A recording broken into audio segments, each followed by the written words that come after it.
Oi, gente, boa noite. Estamos aqui então no nosso bate-papo sobre dublagem. Eu sou a Rita Catunda, eu sou roteirista e assistente de direção na Pinguim Contente, que é a produtora que faz o Show da Luna e o Peixonauta. E além disso, sou professora de roteiro aqui no Instituto de Cinema.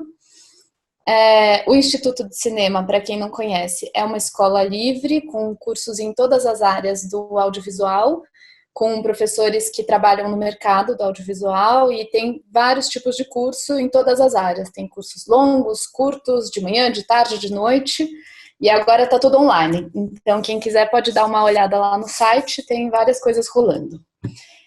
E tô aqui com duas celebridades, a Flora Paulita, imagina, duas! A Flora Paulita, que é atriz, dubladora, diretora de dublagem, conhecida também como Ariana Grande, Pequena Miss Sunshine, Moeji do Naruto, Arya do Saint Seiya, Caulifla do Dragon Ball. Isso. Também trabalhou no jogo Detroit, My Little Pony, Gravity Falls e até uma cabeça de pônei flutuante ela já foi. É mesmo. E o outro convidado é o Wendel Bezerra, ele é dublador, locutor, ator, diretor de dublagem, youtuber, escritor e dono do estúdio de dublagem Unidub. Ele é mais conhecido como Bob Esponja, Goku, Jackie Chan, Cake Boss, Bear Grylls e a voz do Ryan Gosling, Ashton Kutcher e muito mais. Olá, boa noite. Eu queria pedir para vocês começarem falando um pouco sobre a trajetória profissional de vocês e para dar uma continuidade aqui nessa apresentação. Começa você, Wendel, que a sua é mais legal. Mas eu sou um cavalheiro, ladies first. Não, mas começa você, a sua é mais emocionante. Mas vai acabar a live se eu começar a falar. Eu vou na sua, vai na sua. Lógico. Vamos ouvir a Clara primeiro. Eu, como mediadora, vou dar o Girl Power. Eu comecei a dublar com 8 anos. Comecei a dublar em 2002.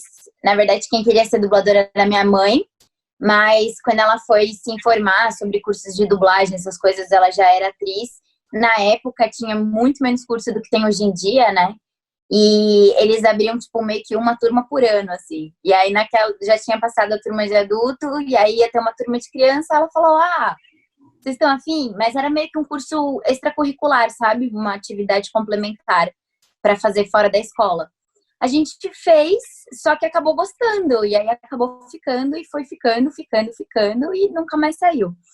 Em 2015, eu comecei a dirigir para a Vox Mundi, e aí esse ano completei 5 anos dirigindo para eles. E acho que basicamente da minha trajetória é isso, né? Eu ainda faço teatro até hoje, faço muito teatro, fiz muito comercial, muita propaganda, essas coisas. O meu foco principal hoje é a dublagem. Eu sou formada em psicanálise. Olha. Não sou formada em nada da área de dublagem e tal, mas a psicanálise também tem a ver com isso, né? Eu fiz todo o meu estudo de psicanálise voltado para a arte, então eu fiz a minha monografia, vamos dizer assim, porque era um curso tecnólogo, né? Foi voltada na psicanálise dentro da arte. Então, de que forma que ela interfere no cinema, na literatura, na música e no teatro. Então, basicamente é isso. Uso muito disso no trabalho, que eu acho muito legal, principalmente porque eu dirijo muita coisa para Discovery, que tem muito foco em documentário. Então, para mim é muito legal poder juntar as duas coisas e também entender de que forma que isso influencia o trabalho do dublador, a nossa voz, tudo mais. Acho interessante mesclar isso, assim. Basicamente, essa é a minha pequena trajetória, porque eu sou muito jovem, né, gente? Como a dela é bem mais legal que a minha. Bom, eu também comecei a trabalhar pequenininho, né? Comecei no teatro com 4 anos. Encontramos um registro recente de que eu dublei alguma coisa com 5 anos na Odil For no Brasil, mas obviamente eu não lembro. Eu considero também, assim, meio que oficialmente, assim, com 7, 8 anos, assim, que nem a Flora, porque aí eu já sabia ler, já sabia direito o que estava acontecendo e tal. E aí, então, eu estou com 45 anos, então, como ator são 41 anos, e como dublador aí, sei lá, são pelo menos uns 37, 38 anos, mais ou menos. Trabalhei também como ator em teatro, novela, TV, passei por todos os canais, em rádio, cinema, tudo que o ator pode fazer, eu já trabalhei. E as crianças estão aqui, obviamente, né? Estamos de quarentena. E aí eu me formei em Direito, também fiz um negócio completamente diferente dos caminhos do ator, né? Me formei em Direito, mas nunca nem fiz estágio, nada disso. Não lembro sobre o que foi a minha monografia, não faço ideia. Não faço ideia do que tenha sido. Eu fiz o que eu tinha que fazer e aí eu fiz. E aí eu passei a focar em dublagem mais ou menos em 2000. Eu larguei mais ou menos todas as outras... Um pouquinho antes, 98 mais ou menos, eu larguei tudo que eu fazia como ator nas outras áreas e resolvi focar em dublagem porque era o que eu mais gostava de fazer. E a partir dali tudo começou a acontecer, né? Começou a haver muita mudança na minha vida. Eu peguei personagens muito bacanas que eu dublo até hoje eles, né? Que é o Goku e o Bob Esponja, por exemplo. Aí depois surgiram outros marcantes que também eu dublo até hoje. Em 97 eu passei a ser também diretor de dublagem. E aí, por volta de 98, 99, mais ou menos, eu aprendi a ser coordenador de dublagem na Alamo. E hoje, meu Deus do céu, gente, desculpa. E hoje eu tenho um estúdio de dublagem que foi uma coisa que aconteceu. Nunca foi um sonho, nem uma pretensão e nem uma ideia. Um dia, eu nunca. Aconteceu em função de idealismo artístico. Então, foi por isso que acabou nascendo a Unidub. E tô aqui hoje. Demais, gente. E vocês já trabalharam juntos, né? Várias vezes. Várias vezes. Tanto ela me dirigindo, quanto eu dirigindo ela. Eu um pouco menos dirigi ele, que ele é muito difícil de agenda. E eu queria perguntar, como que é para vocês, mais ou menos assim, o trabalho, a oposição, assim, porque vocês estiveram dos dois lados, né, justamente, tanto como dubladores, também como diretores, né? Então, como que é essa diferença? Como que é trabalhar de um lado e de outro? E quais são as dificuldades, assim, né?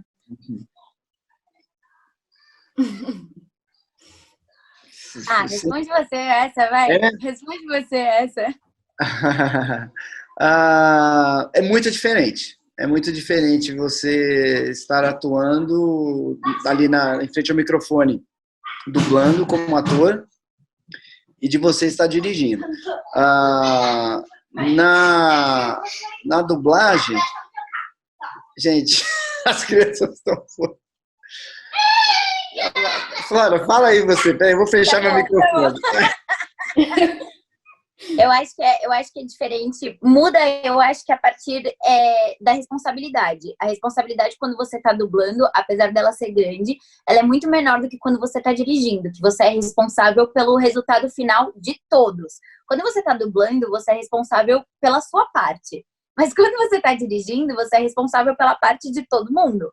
Então, vai desde você assistir o filme, ver se a tradução está condizente com aquilo que está sendo falado no original, adaptar o texto, conseguir adaptar a boca melhor para labial, etc e tal, que isso é um trabalho que a gente faz individualmente no estúdio quando a gente está dublando. Às vezes a gente escuta alguma coisa e fala assim, putz, eu acho que o cara no original não tá falando isso. Então, você faz isso individualmente. Quando você está dirigindo, você faz isso para todo mundo. Quando você é um bom diretor, pelo menos é isso que esperam que você faça. Então, eu acho que já tem uma dificuldade muito grande, que é uma dificuldade de responsabilidade muito maior quando você está dirigindo, né? Até dá saudade de só dublar, porque você fala assim, nossa, era muito mais fácil, né? Eu chegava, gravava, tomava um café com a galera, conversava um pouquinho e ia embora. O trabalho do diretor, ele começa antes de todo mundo e ele termina depois de todo mundo. Então, é ajuste que você faz quando o dublador já foi embora, é checar a correção depois, junto com o que você recebe do QC, né? Tem vários processos que eu imagino que as pessoas que assistem um filme dublado nem imaginam que acontecem. E o Wendel, como empresário, sabe muito melhor disso. Antes do filme entrar no estúdio e depois do filme entrar no estúdio. Né? Depois do filme sair do estúdio, né? São vários processos. E você falou que se formou em psicanálise, não é isso? Psicanálise. Exatamente. O diretor, além dele ter que ser ator, dele ter um entendimento, um conhecimento, todo esse trabalho que a Flora falou, ele tem que ser muito psicólogo. Porque você, para fazer um filme, você de repente dirige 40 atores. Cada um tem um ritmo, cada um tem um sistema de trabalhar. O cara chega de formas diferentes, porque às vezes ele está atrasado, ele bateu o carro, ele tem um problema em casa, ele está com um parente no hospital, ou ele está feliz da vida porque, sei lá, aconteceu uma coisa maravilhosa, e o diretor ele tem que achar uma forma de deixar todas essas pessoas que chegaram com suas características, seus perfis e suas emoções de formas diferentes, você tem que trazer todo mundo para o mesmo tom, para o mesmo eixo que aquele filme pede. Então, tem dublador que funciona se você trabalha sério, tem dublador que você tira o melhor dele se você brincar o tempo inteiro, tem um que você tem que dar bronca, tem um que você tem que ficar conversando com ele 20 minutos antes para ele ficar relaxado. Então, e para ele não falar na estante. Exato. O diretor ele precisa entender o ator e o momento dele para trazer ele para o clima que aquele personagem ou aquele filme pede. E é uma instalação imediata, né? Sim, e quando você dubla, você é muito responsável pelo seu trabalho, né? Pelo que você vai fazer, pela sua atuação, pela sua tudo que envolve ali você dublar. Quando você é diretor, você é responsável pelo projeto inteiro. E isso é quase que uma sina ser diretor, né? Não é um presente, é bem difícil você dirigir. É muito difícil, é muito difícil. Além de cuidar dessa parte que a Flora falou, de tradução, adaptação e interpretação, tem esse peso de lidar com pessoas, que é uma das coisas mais difíceis, né, que a gente sabe. Lidar com pessoas, gerenciar conflitos é bem jogo duro. E é isso que a Flora falou. As pessoas nem imaginam o quão complexo é você dublar um filme. E o diretor ele tem mais jogo de cintura, então, né? Com essa coisa de receber os atores e tal. Espera-se que sim, né? Alguns. É o que a gente espera, nem sempre, né? Quando eu ainda estava falando essa coisa sobre o jeito que o ator chega, né, para fazer o trabalho, eu fiquei pensando muito em perguntar se vocês veem que tem alguns, por exemplo, vícios de dublagem, assim, que o ator, não só o humor, né, dele no momento, tipo, se tava chovendo, se pegou trânsito, mas também o jeito, né, se às vezes o cara chega lá já querendo dublar de um jeito, você tá procurando uma outra coisa, Sim, e aí? as pessoas falam muito sobre... até hoje se fala, apesar de tudo, até hoje se fala, né, que tem uma panela na dublagem. É difícil entrar porque é uma panela muito fechada e tal. Eu não considero isso como verdade. E vejo como. Qual foi o ponto que você apontou mesmo? Básico, aí você falou uma palavra que me Vícios de dublagem. Vícios de dublagem. Né? As pessoas chegam, muitas vezes, achando que elas vão chegar e sair falando e que é só você encaixar na boca ou imitar, ou eu tenho uma voz bonita. Atribui-se um monte de valores à dublagem que, na verdade, eles não têm valor nenhum. Né? Ter voz bonita, imitar bem, ser comunicativo, esse tipo de coisa não faz diferença na dublagem. Nós temos excelentes dubladores que são tímidos, excelentes dubladores que não frequentam festinhas ou determinados meios achando que essa é a forma. Cada vez mais você precisa de dubladores que tenham uma versatilidade artística. Por isso é fundamental você ser ator. Tem gente que chega a falar, mas para que tem que ser? Acha que ser ator é estar na novela das 9, né? Quando não existe ator de novela, ator de teatro, ator de cinema, é o ator em dublagem.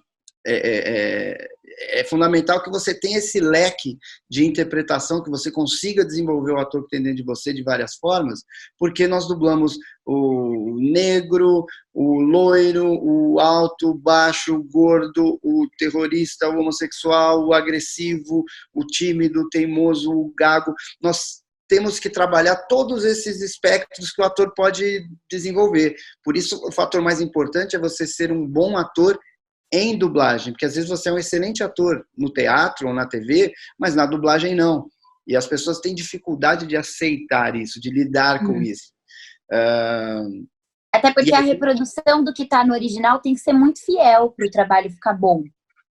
Né? Tipo, a gente tem que reproduzir muito bem o que está sendo feito ali no original, com o máximo de fidelidade possível, até porque aquela obra não é nossa, aquela obra é do diretor original. Então, né, quem sou eu para ficar mexendo tanto naquela obra? A gente tem que ser o mais fiel possível.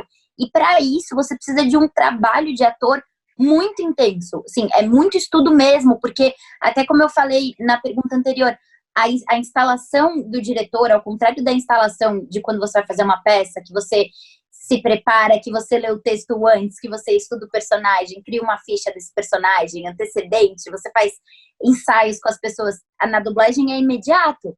Você chega lá 15, 20 minutinhos antes, está lá na recepção, o diretor te chama, te conta o que quer, instalei. Então, você tem que ter um estudo de ator muito bom para poder fazer essa instalação. Opa, cheguei, né? Aí, a Flora, por exemplo. A Flora ficou 4 horas dublando uma atriz tímida, fraca, fragilizada, que passa por bullying, por um monte de coisa. Meia hora depois, ela vai passar mais 3 horas dublando uma mulher poderosa, agressiva e tal. Então, você precisa ter muito domínio do seu potencial artístico, ele tem que estar muito bem treinado, e uma coisa super difícil, que grande parte dos dubladores, mesmo sendo profissionais da área há muito tempo, não conseguem fazer com tanta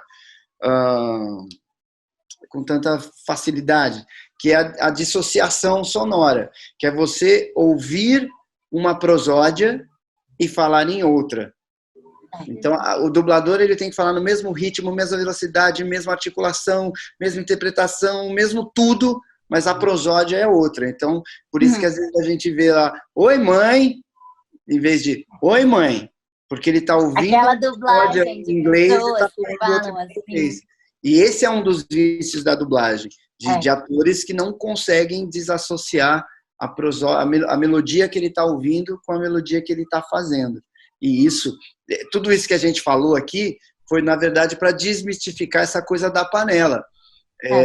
O fato é que é muito difícil você conquistar um bom espaço. Demora alguns anos e você tem que realizar um trabalho evolutivo que seja bem perceptível para todo mundo. Tem gente que dubla aí há 20 anos e não conseguiu evoluir tanto porque atingiu um determinado grau de dificuldade, sei lá, ou de desenvoltura na dublagem, o que também é super comum. A gente vê isso no futebol, né? Nem todo mundo é Neymar, por mais que treine, nem todo mundo é Cristiano Ronaldo, por mais que treine, nem todo mundo toca violão igual o Toquinho, por mais que treine. E às vezes na dublagem as pessoas têm essa dificuldade de entender que é um trabalho muito complexo, muito difícil, que exige várias aptidões diferentes, técnicas e artísticas, e é isso que dificulta, às vezes, o ingresso ou a evolução das pessoas. Mas quando a gente senta em casa e assiste, parece muito fácil, é só falar junto.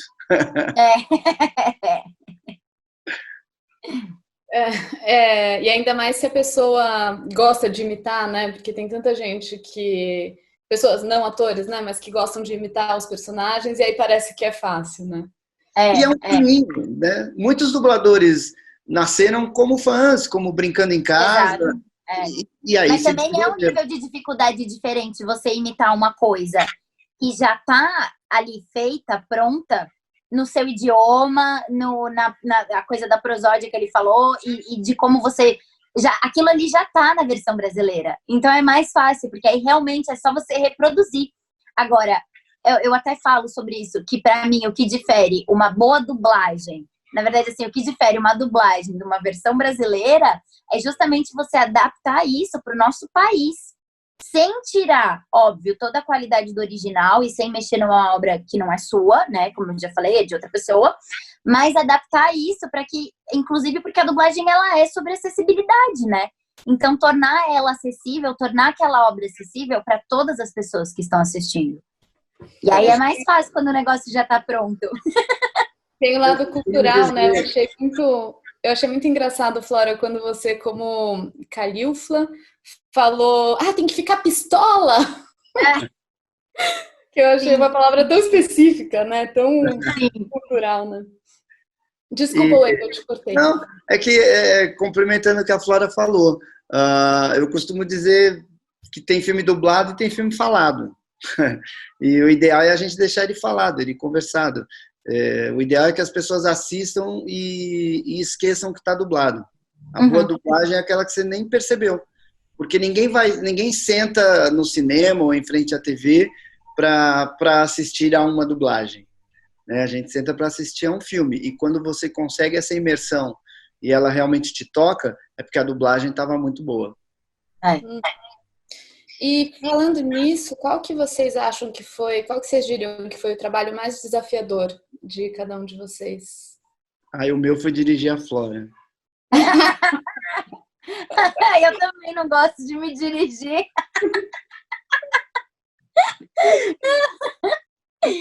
Nossa, mais desafiador? Wendel, você tem mais, acho. Então pode responder. Eu sei bem, porque está bem fresco na minha memória. O mais difícil que eu já fiz, em todos esses anos, é uma comédia chamada 6 Vezes Confusão, que está na Netflix, porque eu dublei o Marlon Wayans e ele faz 7 personagens no filme. Então foi muito difícil, porque eu ficava com a preocupação de variar bem o tipo ou a voz, porque ele lá, às vezes, tinha um personagem ou outro que não era tão diferente a voz, mas o jeito que o personagem falava. E você fica se criticando, a Flora sabe muito bem o que eu estou falando. Você fica gravando ali, dependendo do grau de dificuldade, você fica se criticando o tempo inteiro, ou quase que se questionando o tempo inteiro. Então foi muito difícil, e até porque era comédia. A comédia ela tem outro ritmo, você tem que mexer muito no texto para ficar solto e engraçado, e eu fiz inteiro sozinho, né, autodireção. Então foi o trabalho mais difícil que eu já fiz, mas eu assisti depois, eu curti, gostei. Alguns colegas também me falaram comigo depois, eu fiquei bem feliz. Então acho que foi a contento. Missão cumprida. Nossa, você se autodirigiu em 6 papéis diferentes ao mesmo tempo. Realmente parece um super desafio. Normalmente um filme, em média, assim, vai de 20 a 25, 26 horas para você dublar o filme inteiro. Só a minha parte foram 30 horas. Já viu o tanto que eu falava. Nossa. E você, Flora? Eu acho que um trabalho que me pegou muito na coisa do desafio foi um episódio do Black Mirror que eu gravei. Se eu não me engano, é o primeiro ou o segundo episódio da 4ª temporada. É um episódio onde a mãe implanta um chip na cabeça da filha. E eu fiz a menina desde que ela tinha 4 anos de idade até ela ter 20 e poucos anos. Então eu fiz ela desde o começo do episódio até o final. E foi muito louco, assim. Ainda mais porque eu gravei tudo num dia. Eu achei melhor, porque aí eu ia acompanhar a história junto, né? E é Black Mirror, então é aquela piração já. Só que é uma piração para quem tá assistindo. Porque eles fazem de um jeito que é pra essa piração parecer muito real. Parecer, tipo, o que estamos vivendo hoje. Não é? Então, assim, eles meio que... Então, é uma piração mas que tem que ficar muito séria e muito real, assim. E foi um trabalho que teve muita dificuldade, porque, primeiro que eu não tenho voz de criança, embora a cabeça um pouco, mas a voz não. Mas é muito difícil, assim, você entender e ir fazendo essas fases. Então, 4 anos, 8 anos, 12 anos, 15 anos, 18 anos, 20 anos. Você dividir tudo isso também de forma que as pessoas entendam que, olha, é a mesma pessoa. E isso é muito legal, assim, pelo menos as pessoas que assistiram e que viram dublado falaram, meu, quem que é essa menina que tem a voz tão parecida com você, que é pequenininha? E eu, não, era eu! Então isso é muito legal, sabe? Foi muito bacana. Só que foi muito desafiador por causa disso. Primeiro porque a série em si já tem um roteiro que desafia a gente, né? E também tem que ter muito na hora de gravar para não ficar... Enfim, eu sou uma pessoa que me impressiona muito com essa série. Então já teve um grau de dificuldade grande por causa disso. E essa coisa de também entender como eu poderia modular minha voz para fazer essa personagem em todas as fases dela. Foi muito legal, assim. Tem um aspecto interessante que me ocorreu aqui enquanto você estava falando, Flora, que na TV, no cinema, no teatro e tal, aquilo que a Flora falou, você estuda bastante o personagem, prepara ele, monta tudo, como ele anda, como ele olha, como ele se move e tal, como é que ele se veste. E na dublagem não, a gente já falou. Só que tem um fator aí que é a questão de dia. Às vezes você vai dublar, você não está num bom dia. Não só pelo seu astral, pelo seu fator emocional. Às vezes por algum aspecto inexplicável, às vezes naquele dia, ou você não está com um reflexo tão bom, ou você está com a garganta ruim e isso atrapalha o teu desempenho. Então, quando pega um papel difícil esse, como a Flora falou, você ainda depende de estar num bom dia. Num bom dia como dublador, porque às vezes a máquina não te obedece e isso atrapalha demais, né? Às vezes o texto tá ruim e você tem que mexer nele o tempo inteiro, ou teu óculos tá com grau ruim, a luminosidade do estúdio, você depende de muitos fatores em volta de você para fazer um bom trabalho. Então, às vezes você realmente não consegue fazer o teu melhor por aspectos externos ou por essa coisa de, caramba, hoje eu tô vacilando, tô devagar, não tô acompanhando o cara, não tô conseguindo. Isso às vezes acontece e às vezes isso atrapalha um pouco a nossa performance. Mesmo um bom dublador, às vezes, não consegue realizar um trabalho tão à altura dele por conta de pequenos fatores externos ou aquela coisa do hoje eu acordei meio Zé Mané. Eu acho que uma coisa que ajuda, aliás, eu acho que um privilégio de estar diretor que é saber que você já vai ter um volume meio que fixo de trabalho, embora nunca seja o mesmo, mas eu acho que um dos privilégios de estar diretor é você poder selecionar melhor onde você vai dublar. O que você vai dublar, você não tem como selecionar, porque você não sabe o que você vai fazer até você chegar no estúdio. Mas, às vezes, a gente, por ser autônomo, acaba nessa coisa de não, qualquer escala é escala e eu vou aceitar. E não estou falando isso de uma forma arrogante, mas o que eu percebi é que o meu trabalho, justamente por todas essas coisas que o Wendel falou, a luz que era ruim, a televisão que tinha uma qualidade péssima, o fone, sabe? Tudo, até a relação com, de repente, um diretor que não corresponde às expectativas daquilo que a gente espera que ele faça. É um cara que você sabe que não assistiu o filme, que não vai dirigir sua interpretação, que não tá nem aí, porque isso acontece e acontece em toda a profissão, né? Mas o bom de estar diretora é poder dublar menos nesses lugares, porém eu acho que dublar com mais qualidade. Hoje eu trabalho em pouquíssimos estúdios. Menos é mais. Eu trabalho em pouquíssimos estúdios e é óbvio, perto do que eu dublava quando eu não dirigia, eu dublo muito pouco. Só que eu dublo com muito prazer também. Eu dublo muito mais feliz, muito mais afim, com muito mais saudade. Então, tem semanas que a gente tá com... nossa, aqueles projetos que são uma loucura, que eles entregam num dia e você tem que devolver, tem que entregar na semana seguinte. E aí você fica dobrando, dirigindo o dia inteiro. E aí, de repente, nossa, eu tô 2 semanas sem dublar porque eu só tô dirigindo. E aí, quando você vai fazer a sua escala, pode ser tipo 3 falhinhas, você vai fazer muito feliz, porque, nossa, que saudade de fazer essas 3 falhinhas, né? Então, eu acho que isso interfere também um pouco. Eu falo isso muito para pessoas que estão começando e até para amigos meus que não têm um volume de trabalho tão grande assim. É óbvio, né? As contas importam, todo mundo tem coisa para pagar, mas eu falo para eles, cara, se você tiver só uma escala na semana, aproveita só uma escala na semana, valoriza ela, não desdenha dela. Do tipo, é a única da semana. Não, fala, nossa, é a única da semana, vai ser a melhor que eu vou fazer. Porque isso conta muito, conta muito.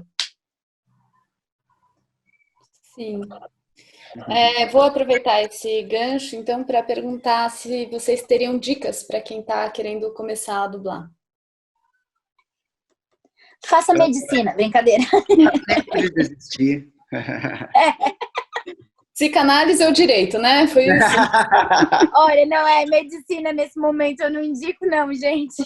Pelo amor de Deus. Que barra.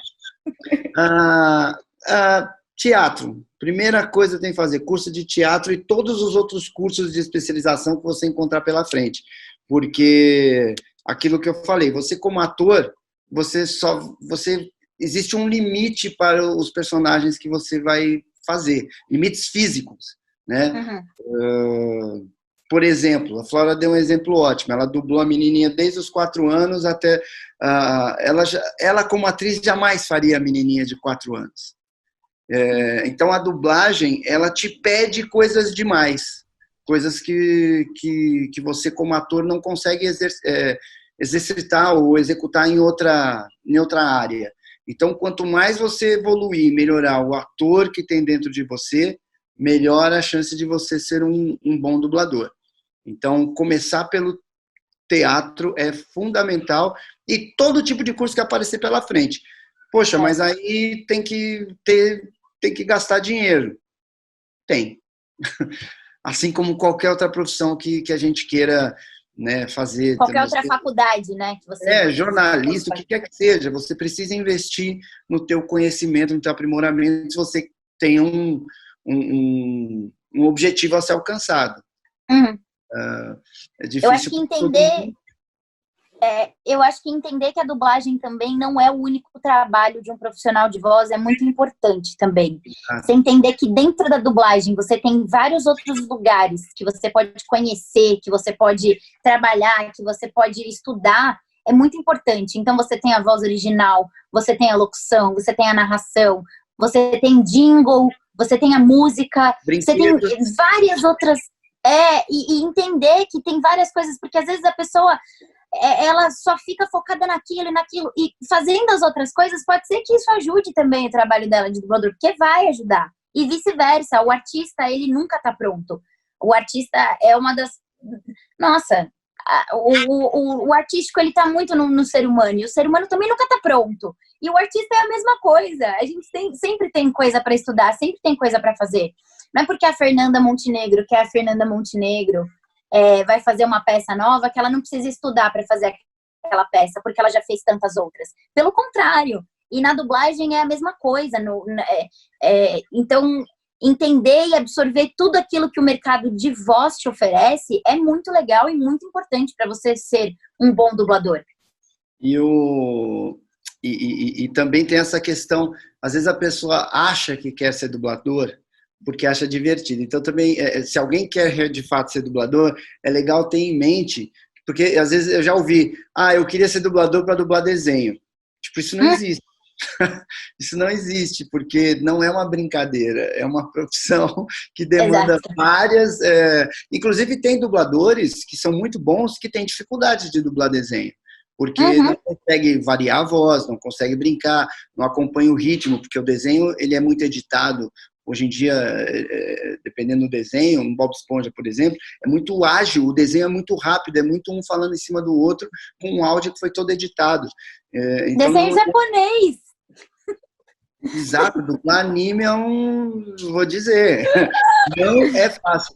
Então, é legal você ter um entendimento, é como eu quero fazer só peça que fale sobre amor, né? Tipo, não existe, você é ator, você faz tudo que o mercado determina. E isso que a Flora falou é importante, né? Que existem desdobramentos profissionais que são, né, infinitos, o audiobook, né? Tem muita coisa que o profissional da voz pode fazer. Localização de game, né? Ah, demais. Boa dica, bom dar uma variada. E eu vou aproveitar, vocês falaram um pouco sobre esse assunto. A gente chegou perto várias vezes, chegou uma pergunta aqui do Instagram. Se vocês sentem assim uma pressão social por alguma imagem que foi criada de vocês como dubladores. Então, se vocês sentem que vocês ficam muito talvez vinculados a uma expectativa assim tanto do público quanto dos produtores, assim, de fazer sempre aquele papel, aquele tipo de personagem. Não, eu não sinto. Eu não sinto. O quê? De se sentir mal, você diz? Não, de ter uma pressão, assim, tipo, nossa, você é o Goku, e aí as pessoas ficam com essa expectativa, e aí fica muito associado, sei lá, se talvez possa... No meu caso, o Goku fez muito sucesso, ele é muito querido, né, de uma forma incrível. E as pessoas, sei lá, talvez a minha voz tenha casado muito bem, ou o jeito que eu fiz com a cara do personagem e tal, isso foi aceito de uma forma muito... Bem perto da unanimidade, vamos dizer assim. E aí, hoje, as pessoas conhecem meu nome, conhecem a minha voz. Quando vem em alguma outra coisa, às vezes as pessoas brincam, né? O Goku fazendo bolo, quando é o Cake Boss e tal. Isso, no começo, me incomodava. Eu tinha medo de ficar marcado como o Goku.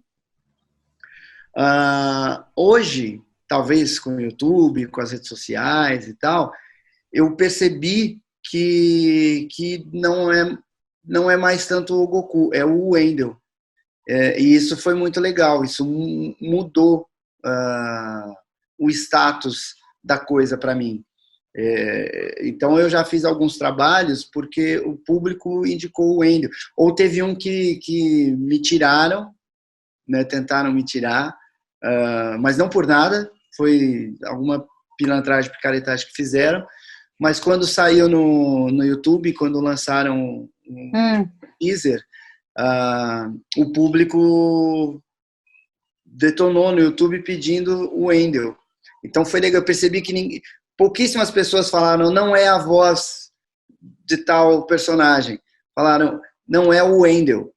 E aí nesse dia eu percebi que, puxa, agora eu realmente sou visto como um ator que dubla, e não como a voz do Goku, a voz do Bob Esponja, sabe? Isso foi muito claro para mim e foi muito legal. E a partir disso e de outros momentos, eu consegui alguns trabalhos em função de ser o Wendel. Isso foi muito legal para mim, até porque a gente vê a novela lá, sei lá, que nem a Flora falou, com a Fernanda Montenegro. Você não fica, você não atribui a ela um personagem. Aí toda vez que você vê o Jack Nicholson, né, toda vez que você vê ele, você não pensa no Coringa. Você sabe que é o Jack Nicholson, você foi lá ver o Jack Nicholson, mas você abraça aquela performance que ele está fazendo naquele personagem.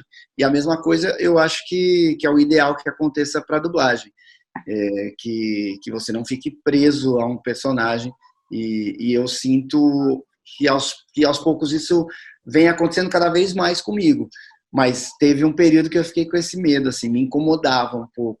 Porra, eu fiz tanto filme legal, o cara vem falar que é o Goku no filme, não é, e tal. Mas eu entendo também hoje, mais ainda, né, que a percepção do público é diferente, né? Existe essa nostalgia sonora daquela voz, daquele personagem. Mas eu consegui me livrar disso, assim, pelo menos internamente. Mas acho que às vezes vai também da maneira que a gente recebe, que a gente lida. Às vezes acho que até o próprio Wendel começou a lidar isso de uma maneira diferente, e isso também fez com que as coisas desprendessem, com que parassem de fazer essa associação e colocassem ele à frente. Porque às vezes nem era no seu consciente, mas você fez isso. Então meio que isso, assim, tipo, muita gente fala pra mim da Ariana Grande, porque são 10 anos dublando a Ariana Grande. A única voz no Brasil. é uma responsabilidade. Mas eu nunca abracei isso. Tanto é que, às vezes, e eu entendo, os fãs mais teenagers, assim, ficam meio decepcionados quando, tipo, nossa, 3 personagens que você mais gostou de dublar. E eu não falo Ariana Grande. Aí eles ficam, não, mas como assim? Eu falo, não quer dizer que não foi importante, que eu não adoro e etc e tal, mas tem outros. E é isso, eu acho que vai mais da maneira que a gente recebe, que a gente lida com isso. Eu acho que eu nunca fui associada a esse, no nível de, por exemplo, ter um Goku e tal. Então, pra mim, sempre foi muito tranquilo isso. Mas acho que também porque eu comecei muito pequena e fiz personagens conhecidos e tal, quando eu ainda era uma criança. E eu acho que quando a gente é criança, meio que não fazem tanto essa associação, assim. Até porque acho que nem imaginam quem é. Então, fica mais, né? A coisa mais legal que acontece com a gente, por exemplo, é quando, sei lá, vou citar um exemplo que já aconteceu comigo, de alguém, pelas redes sociais, descobrir que, sei lá, que eu era o Bear Grylls. Aí, caramba, eu nunca me toquei que era você. E é a minha voz, sem mudar, sem tirar nem pôr. E aí, quando a pessoa fala que, nossa, eu sempre assisti e nunca percebi, é o melhor elogio que a gente tem. Uhum. Porque é sinal de que eu estava fazendo, que eu consegui me... A gente chama de vestir o personagem. Né? Eu consegui entrar no espírito, na energia e em tudo que envolve aquela pessoa. Então, quando está bem feitinho, o cara assiste comprando o que ele está assistindo e não reparando na voz. E aí, quando alguém descobre assim, nossa, é um baita elogio, porque fala, nossa, é a mesma voz, eu não faço o menor esforço para mudar de um para o outro. E se não perceberam, é porque eu consegui fazer um personagem assim e o outro assado. Isso é gostoso. E o que vocês mais gostam de fazer entre as várias variedades, né, que tem para fazer, por exemplo, a dublagem, ou da voz, ou games, ou live action, ou animação? Eu acho que eu não tenho uma preferência. Eu não consigo, assim. Eu gosto de trabalhos que me desafiem como atriz. Eu gosto muito. Eu gosto muito de dublar boas atrizes, por exemplo, a Dakota Fanning, eu acho ela muito boa atriz. Eu gosto de dublar boas atrizes porque eu acho que o desafio e a responsabilidade é muito grande. Então, você dublar um filme que tem um bom roteiro, você dublar um filme que tem uma boa história, bons diálogos e tudo mais, eu gosto disso, porque isso também me desafia como atriz, assim. Então, acho que talvez isso, mas não conseguiria dizer, assim, que eu tenho um gênero favorito ou um tipo específico de personagem, não tenho. Acho que o que me comove, assim, são as histórias. Parece clichê, isso, né, que a Flora falou, mas é verdade. Quando você gosta de dublar, e você curte cada vez mais o que você está fazendo e busca evolução, realmente, vira e mexe a gente está dublando, porque o que acontece? É muita coisa para dublar. Então, a maioria das coisas é porcaria. Né? Não são todos os filmes que são indicados ao Oscar, né? A maioria não. Então, quando você dubla um ator ruim, fraco, sem graça, ou um personagem que não te agrega muita coisa, você não é que não se diverte tanto, mas não é desafio nenhum. Vira até um arroz com feijão. Às vezes, a dublagem, você está muito preso à expressão do ator. Então, se o ator é ruim, é difícil você fazer um trabalho bom, porque você vai fazer do jeito que ele fez, com as pausas que ele fez, do ritmo que ele fez, com as caras que ele fez. Então, tende, às vezes, até ao seu trabalho ficar ruim. Então, realmente, parece clichê, mas é muito mais legal você fazer coisas que são difíceis, que dão dor de cabeça. Eu meio que gosto de tudo. Eu gosto de comédia, gosto bastante de fazer comédia, porque eu acho que é um baita desafio você trazer isso para português, né? Transformar aquele humor, fazer ele ser engraçado em português também. Gosto muito de drama, porque é difícil, é uma linha bem tênue para você deixar ruim ou brega e para você ser convincente. E a animação é legal porque ela te permite pirar, fazer, né? vozes, coisas. Mas eu acho isso, que quanto mais doido, eu tô cada vez mais velho, então tô cada vez com mais dificuldade. Mas eu continuo gostando das buchas. Eu continuo gostando de reclamar. Eu também, eu gosto de reclamar. Entendi. Então os dois gostam de um desafio. É. Bom, a gente não tem mais, tá quase chegando perto do fim. Eu só queria pedir para vocês, como se fosse simples, que eu vou pedir, mas falar um pouquinho do mercado, porque eu fui ontem, tá lotado ainda, a quarentena não. Desculpa. Eu tô pedindo. tinha papel higiênico. Eu tô pedindo, nunca me imaginei passar álcool num pacote de Cheetos, mas tudo bem. Deu liga. Gente, toda vez que eu começo a passar álcool no pacote de arroz, eu olho pro Luiz, meu marido, e falo, meu, que situação ridícula, eu nunca me imaginei assim. E vocês estão conseguindo trabalhar na quarentena mesmo assim? Acho que o Wendel vai saber responder melhor essas questões, até por ele ter um estúdio, né? Eu joguei a bucha mesmo pra você. O mercado atualmente está meio parado, né, em função da nossa dinâmica de trabalho. Os estúdios, sei lá, as empresas têm sempre 4, 5, 6, ou até mais salas de gravação. Então, são muitos atores que circulam por ali o dia inteiro, às vezes em espaços pequenos, né, depende do tamanho do estúdio. E então, por uma questão de prevenção, de cuidados, enfim, até do que foi estabelecido pelo governo e tal, a dublagem parou. Serviços remotos como tradução, pré-produção, esse tipo de coisa, continuam acontecendo, mas as gravações em si estão paradas. Os atores discutiram bastante sobre a questão de dublar remotamente, né, de gravar de casa. Tá aqui o meu microfoninho. Mas não é um processo tão simples, especialmente quando exige, dirigir, né? especialmente quando exige o nível de qualidade que boa parte dos estúdios trabalha.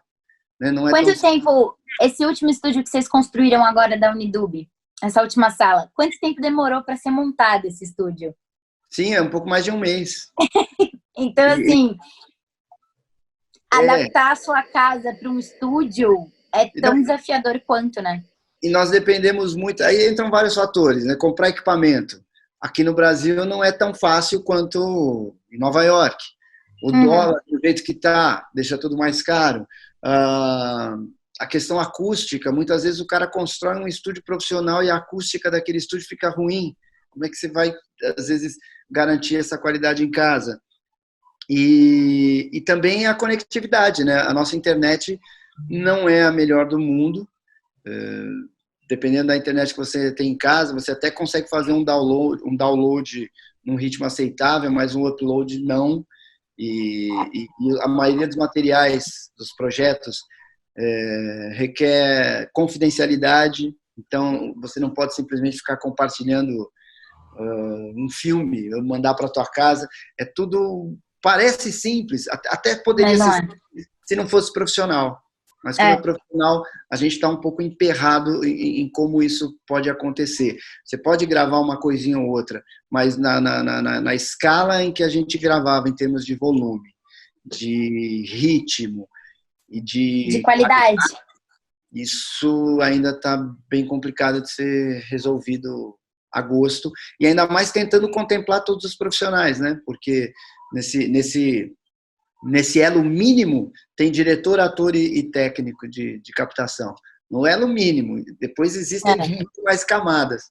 Mas, você imagina, tipo, um dublador que está começando, ele não tem caixa, não tem financeiro para investir no home studio. Sim. Um idoso, a gente tem muitos profissionais idosos. Como é que eles vão se entender com a tecnologia? Às vezes eles não se entendem nem para pedir carro no aplicativo. Eles entram lá no meu estúdio e falam, pede para mim, por favor.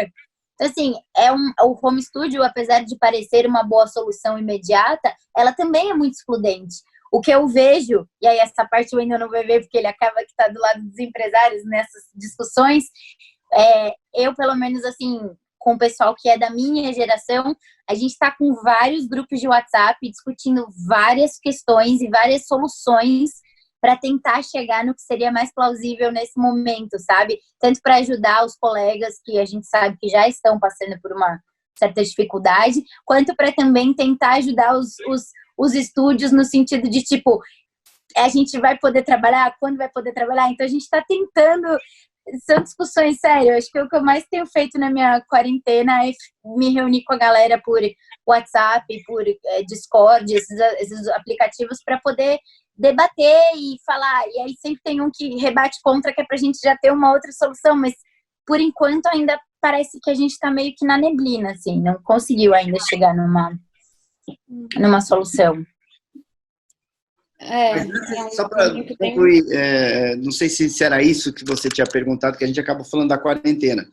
Mas antes de tudo isso acontecer... Como está o mercado, né? O mercado estava super aquecido, a dublagem ela tem sido cada vez mais aceita pela população, coisa de 70% de aceitação, as pessoas têm preferido cada vez mais assistir a filmes, séries e animação em português. Isso é muito legal. Aquele preconceito que existia muito anos 90, começo de 2000, isso foi morrendo cada vez mais e, em contrapartida, o volume de trabalho cresceu cada vez mais por causa dos streamings, por causa das pessoas quererem assistir também no cinema, filmes dublados, sei lá, independentemente e até por uma questão legal, né? Então, o mercado estava superaquecido e eu espero que a gente regresse o quanto antes para manter ele em ascensão cada vez mais. Eu vejo que a gente estava vivendo um momento muito positivo, tanto financeiramente, quanto tecnologicamente, quanto artisticamente, profissionalizando bastante o mercado. Eu vejo sempre, eu sou um eterno otimista, mas o fato é que eu via com bons olhos assim o rumo que as coisas estavam tomando. Demais, que bom. Espero que volte realmente lá na Pinguim, né, a produtora que eu trabalho também. A gente teve que adiar várias datas de entrega. E, por outro lado, existe uma demanda das pessoas que estão em casa de quererem assistir muita coisa, né? Então, a gente fica num beco sem Eu fiquei sabendo que tem muito usuário pedindo desconto na mensalidade dos streamings por não ter opção dublada. Então, eles estão pedindo desconto. Eles falam, mas está reduzindo o número do meu conteúdo. Eu não tenho mais tanto conteúdo para assistir. Né? E eles estão fazendo, por exemplo, a Netflix tem lançado algumas coisas que já estavam sendo gravadas, mas que não foram finalizadas, e eles estão lançando com um certo número de episódios dublado, e a partir dali não tem mais, porque foi o que acabou ficando pendente, que a gente não terminou. E a galera tá reclamando muito, tá falando tipo, e aí, cadê o resto daí? E eles explicam, tal, colocaram um aviso explicando, mas acho que o lado bom disso, eu sou meio poliana cafona, que olha sempre o lado bom das coisas. O lado bom disso é que eu vejo uma valorização do nosso trabalho também. Acho que, inclusive, é legal a gente conseguir enxergar uma valorização do nosso trabalho em meio a tudo isso e ver como ele é necessário, né? Os clientes também, as produtoras entenderem como ele é necessário. Como tem pessoas que dependem disso para poder assistir certos conteúdos. Então, é legal também olhar por esse prisma, né? Nossa, com certeza. Eu acho que é bem isso mesmo. Eu não sei se dá tempo de fazer mais uma pergunta, mas mandaram aqui no Instagram se vocês são fãs de outros dubladores. E se sim, quem seriam? Nossa, com certeza. Essa pergunta é meio chata. Não, vários. Eu vou citar os paulistas, porque quando eu cito cariocas, às vezes os paulistas ficam bravos. Mas Marcelo Pissardini, Adriana Pissardini, a Fernanda Bulara, o Fábio Lucindo, a Flora, Wendel Bezerra. Você tá alguns cariocas. Marco Antônio da Costa. Ai, gente, pra mim, eu falo assim, uma Isaura Gomes, Nossa, maravilhosa. Isaura é um monstro. Luiz Carlos de Moraes, Carlos Campanini, Jussara Marques, Wagner Fagundes, Yuri Chessman, Marcelo Campos. É muita gente, tem muita gente talentosa, sério. Boa, né? Tem muita gente que você, quando tá dirigindo ali, você fala, filho da mãe, que desgraçado. É muito legal isso. Que ele pegou ali aquele detalhe, aquela nuance, E é legal ver como as pessoas que estão entrando inspiradas por essas pessoas também. Estão entrando olhando para aquelas pessoas já com um olhar de admiração e falando, nossa, sabe, um dia eu quero estudar pra caramba. Eu vejo isso, eu vejo esse movimento acontecendo, da galera, tipo, observando, assim, o trampo dessas pessoas. Até pelo fato, o Wendel tem um canal no YouTube que é super acessado. Então, as pessoas que, às vezes, nem têm contato com ele, não conhecem ele, nunca nem foram gravar na Unidub, mas elas assistem o conteúdo dele. E elas veem a história dele, veem as entrevistas de outros dubladores e comentam e falam, nossa, você sabia que fulano fez isso e aquilo antes de dublar? E aí é legal, porque eu vejo isso também motivando uma geração nova que está chegando e que um dia vai estar nesses lugares ocupando cadeiras de direção e etc e tal. Então essas pessoas estão sendo motivadas por essas outras. Acho legal a gente falar e falar que tem muita gente boa mesmo, assim. Vai sair um vídeo no canal bem em breve, que é oportuno, que é com o Marco Antônio da Costa, que é a voz do George Clooney, Brad Pitt, Johnny Depp, muitos outros, e ele é médico.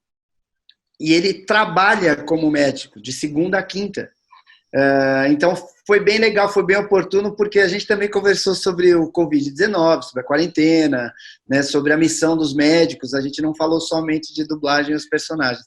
Então, tá aí, acompanha lá no meu canal. O vídeo tá no forno. Não é à toa, né, que o mercado que a dublagem brasileira é uma das melhores do mundo, né? Tem muita gente boa. Um gatinho. Obrigada. Gente, obrigada. Vou aproveitar vou encerrar. Obrigada a vocês por terem aceitado o convite. Obrigada. Imagina, obrigada. Que assistiu. Obrigado. Foi sempre bom um bate-papo, ainda mais com duas donzelas tão simpáticas, lindas e gentis. Obrigada. Bom, então tá bom, gente. Obrigada. E lembrando que a live fica gravada. Eu acho que no YouTube fica, em definitivo. No Instagram não sei se fica ou não. O Ink tem que... Avisa aí nos comentários, pessoal do Ink, se vai ficar ou não, por favor. Então tá, gente. Obrigada. Valeu. Beleza, obrigada a vocês, gente. Beijão. Tchau.